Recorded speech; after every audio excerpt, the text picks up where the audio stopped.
Tacoma Police launches their Safe Place initiative. Tacoma commemorates Dr. Martin Luther King Jr. Day. And the Tacoma Museum provides a familiar ring to history. These stories and more on Tacoma Report.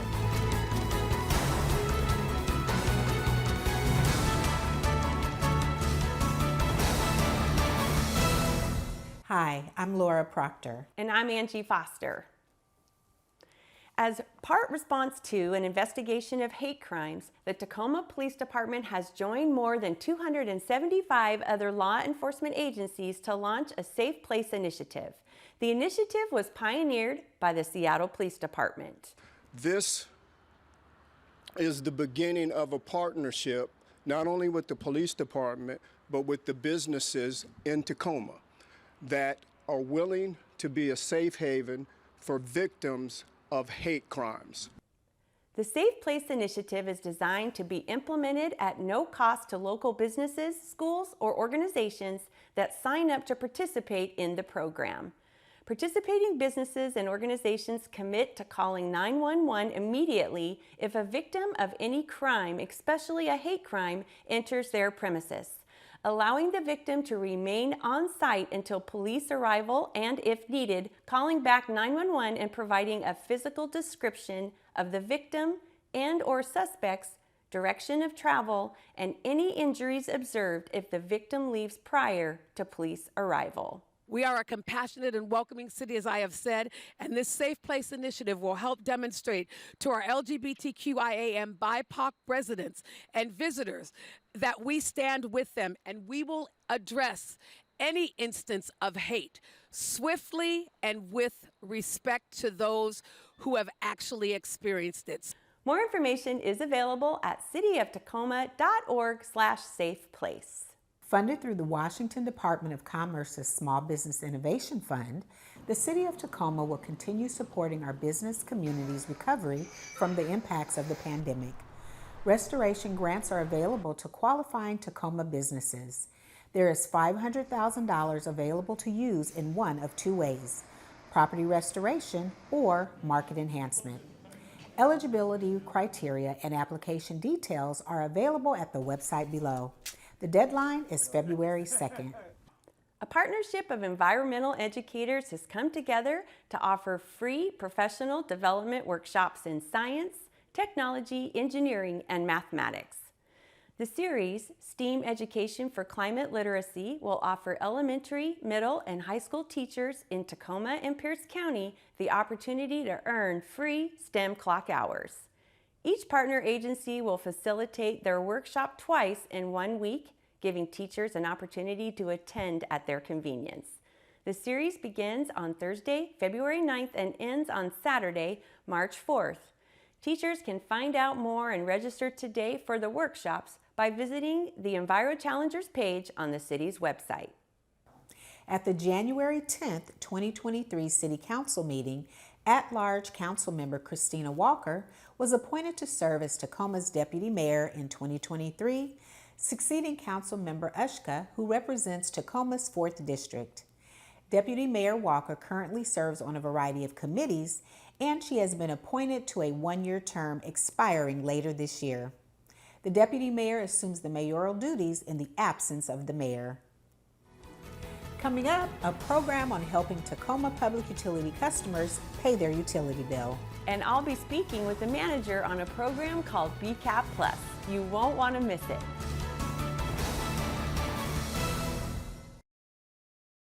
Joining me today is TPU Interim Customer Service Manager Francine Artis, and she's here to help us fill in on the Bill Credit Assistance Program known as the BCAP Plus. Good morning, Francine. Good morning, Angie. Thank you for being here. So can you share with viewers that may not know, what is the BCAP program about and how does it work? Well, BCAP is an acronym for Bill Credit Assistance Program. It is a program designed to help customers stay on track consistently with their utility bill. With each bill that a customer gets, starting in April, they'll get an automatic credit based on the number of services that they have.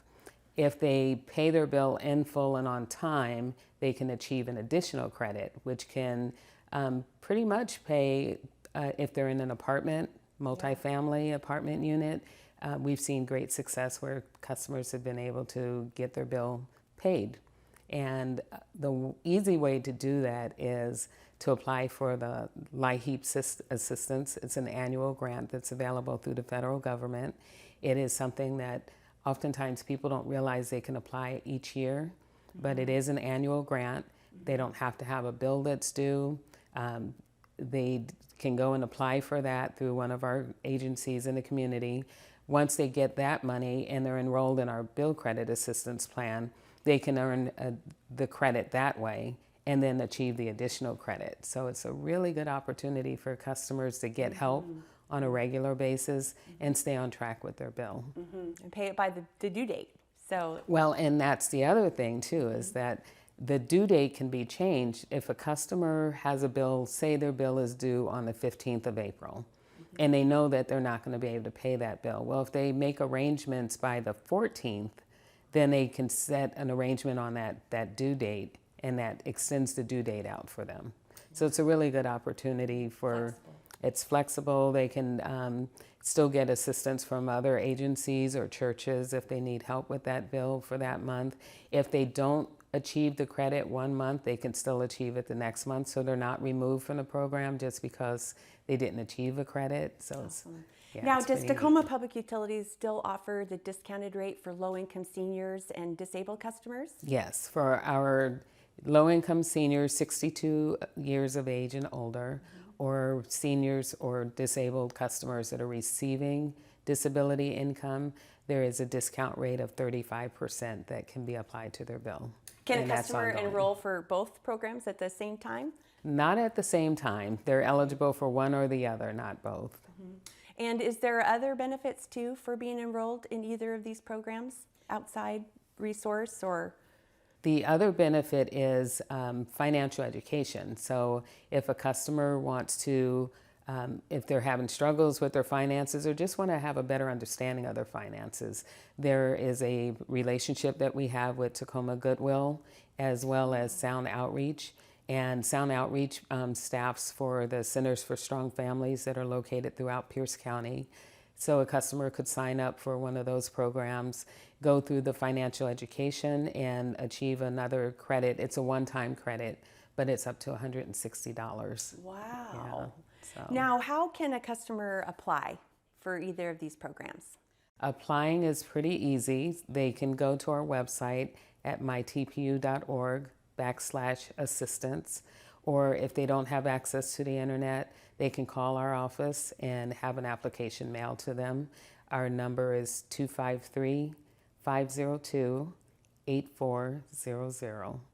Francine, thank you so much for taking time out of your very busy schedule to share with us about these programs, and just to the awesome customer solutions team that works so hard behind the scenes to make these programs possible, and they do it with such great care. So good work. Thank you so much. Thank you. Up next, we're going to bring you a story on a Tacoma museum featuring telephones and a lot of history. You won't want to miss it.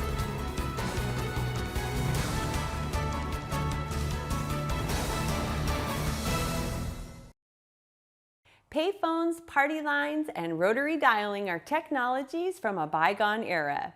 A unique Tacoma slice of telephone culture keeps this history alive at a small but wonderful step back in time at a local museum.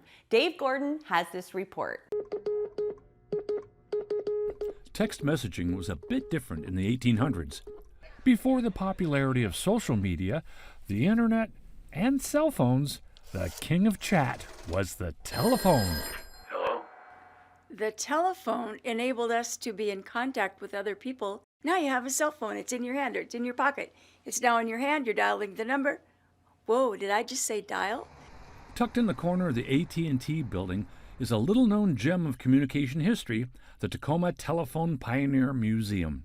And this is a big part of everyone's journey through time. If you wanted to call out locally, that's where the operator sat. And you would come in as a little light because you dialed 0.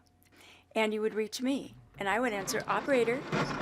The museum's manned by dedicated volunteers who bring years of experience from work in the telephone industry. Party lines were common back then, where you might have 2 people all the way up to 8 or 10.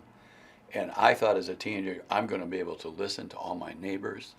And I found that most conversations, boring, boring, boring. Docets provide tours and snippets of cool stories dealing with technology built decades ago that are the forerunners to cell phone technology today. In 1891, a gentleman named Almond Stroger, who was a undertaker, all of a sudden he noticed he was losing people calling him. And he found out that a different undertaker had moved into his town, but his wife was an operator. So when people would call the operator and ask for undertaker, she was always making sure it went to her husband. So he said, I have got to find a way people can call me direct. And he was the one that developed what we called a step-by-step, where you could have a phone with a dial, and you could dial and get whoever you wanted. Ever answer a Mickey Mouse phone? How about a teletype machine? Yep, there's one there too. You can even step inside a payphone booth and understand the hidden secrets of operator assistant calling. Also, each coin made a noise. So if they put in a quarter, it went thunk. If they put in a dime, it went ding ding. If they put in a nickel, it went ding. The history's there and the museum is free, but you must make plans ahead of time by calling their number or logging onto their website.